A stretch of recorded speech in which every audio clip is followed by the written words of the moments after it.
जंगल दोस्ताना funny jungle stories for kids. बहुत पुराने समय की बात है। एक हरा भरा सुंदर और विशाल जंगल था। उस जंगल में तरह तरह के जानवर रहते थे। कोई पेड़ों की ऊंची शाखाओं में, कोई जमीन पर, तो कोई गुफाओं के अंदर। लेकिन सभी में एक समान बात थी। वो सब अपने राजा की इज्जत करते थे, जंगल के शेर की। जंगल का राजा शेर बलवान था, पर उससे भी बड़ा उसका दिल था। अगर किसी जानवर के साथ जरा सी भी नाइंसाफी होती, शेर तुरंत उसकी समस्या सुनता और हल निकालता। सालों तक सब कुछ अच्छा चलता रहा, लेकिन धीरे धीरे जंगल में ऐसे हालात बनने लगे जो शांति को तोड़ने वाले थे। शेर का सबसे करीबी साथी था हाथी।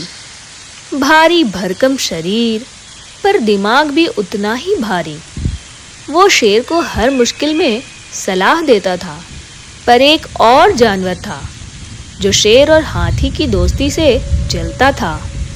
भेड़िया, चतुर, चालाक, अफवाहों का व्यापारी। भेड़िए के मन में एक ही ख्वाब था, ये जंगल मेरा हो जाएगा। वो जानता था कि डायरेक्ट लड़ाई में शेर को हराना मुश्किल है, इसलिए उसने चुनी एक नई तरकीब। शेर को नीचे गिराने का सबसे आसान तरीका है उसके अपने जंगल को उसके खिलाफ कर दो। बंदर शरारती पर बेवकूफ नहीं। बंदर जंगल का सबसे बड़ी बीती बातें फैलाने वाला जीव था, लेकिन दिल से बुरा नहीं था। हंसना और हंसाना उसकी तो फितरत थी। पानी की कमी समस्या की शुरुआत। गर्मी का मौसम आया और जंगल में पानी की कमी होने लगी। सारे जानवर एक ही तालाब से पानी पीते थे, पर अब वह तालाब सिकुड़ने लगा। एक दिन हाथी पानी पीने गया तो हिरन और सूअर पहले से लाइन में खड़े थे।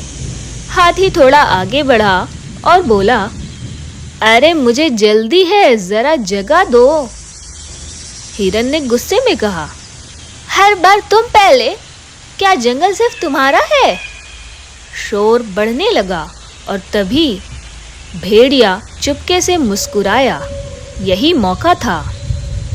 वह ऊंची आवाज में बोला, शेर ने तो हाथी को अपने जैसा राजा बना रखा है। पानी सबसे पहले हाथी को मिलता है, क्या ये न्याय है? बात आग की तरह फैल गई। जो समस्या छोटी थी अब बड़ी बन चुकी थी। शेर की बैठक।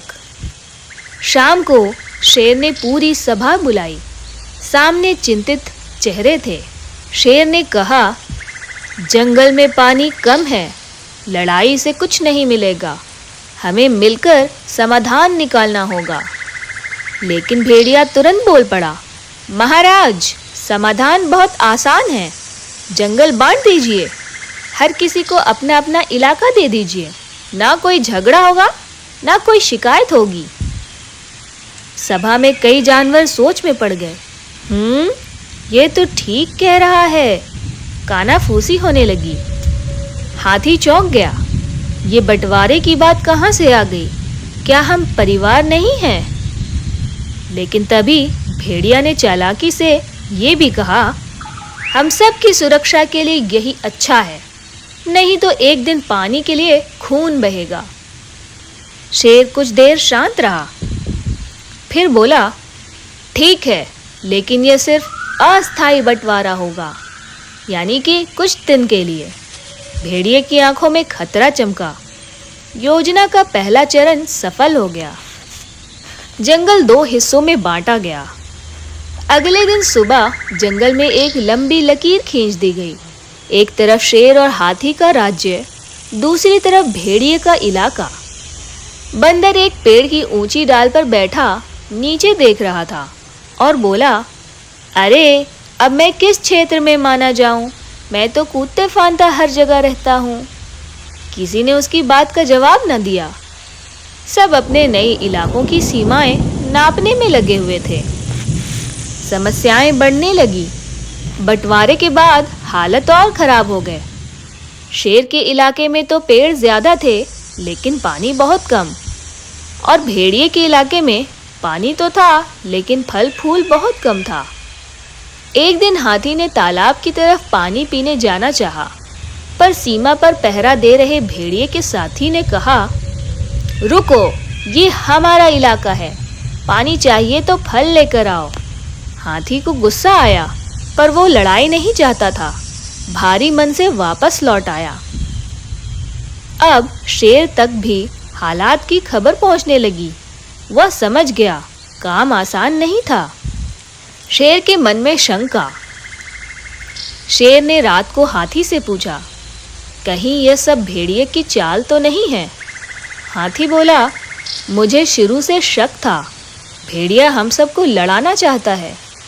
शेर ने ठंडी सांस ली। जंगल में अमन कैसे लौटेगा? इधर भेड़िया अपनी टोली से बोला, जब जानवर भूख और प्यास से परेशान होंगे तो वो शेर को दोष देंगे और तब राज सिंहासन मेरा होगा। उसकी हंसी से अंधेरा कांप उठा। बंदर की उलझन। बंदर दोनों तरफ घूम फिर कर सब देख रहा था। उसे समझ आ गया और उसने सोचा, अरे ये तो बड़ी गड़बड़ हो गई है। जानवर दुखी हो रहे हैं और भेड़िया खुश हो रहा है। पर बंदर अकेले क्या कर सकता था? पर एक गुलाटी मारते हुए उसने सोचा, मुझे तो कुछ करना ही होगा। और जब आग पूरी तरह सुलगी, तीसरे दिन हालात इतने बिगड़ गए कि कुछ जानवर रात में सीमा तोड़कर दूसरे इलाके में घुस गए, बस थोड़ा सा पानी पीने के लिए। भेड़िए की टोली ने उन्हें पकड़ा और खूब हंगामा मचा दिया। सुबह सुबह शेर के सामने क्रोधित भेड़िया गुर्राते हुए आया। तुम्हारे इलाके के जानवरों ने हमारे तालाब पर कब्जा जमाने की कोशिश की है। ये खुलेआम युद्ध की शुरुआत है। हाथी ने विरोध किया, अरे वो तो बस प्यासे थे। लेकिन भेड़िया चिल्लाया, अब जंगल की एक एक बूंद के लिए लड़ाई होगी। शेर ने आंखें बंद की। उसकी गरजती आवाज गूंजी, बस अब मैं इस जंगल को टूटने नहीं दूंगा। आज शाम अंतिम फैसला होगा। माहौल में खामोशी, पर तूफान अंदर। बंदर पेड़ पर लटका कांप रहा था। हे राम, आज क्या होने वाला है? भेड़िया दांत चाट रहा था। आज शेर की हार तय है। और शेर दूर कहीं क्षितिज की तरफ देख रहा था और सोच रहा था, जंगल मेरा था, है और रहेगा, लेकिन कैसे? क्या किसी को चोट पहुंचे बिना इसे बचाया जा सकता है? आगे की कहानी जानने के लिए वीडियो को लाइक, शेयर एंड चैनल को सब्सक्राइब करना ना भूलें।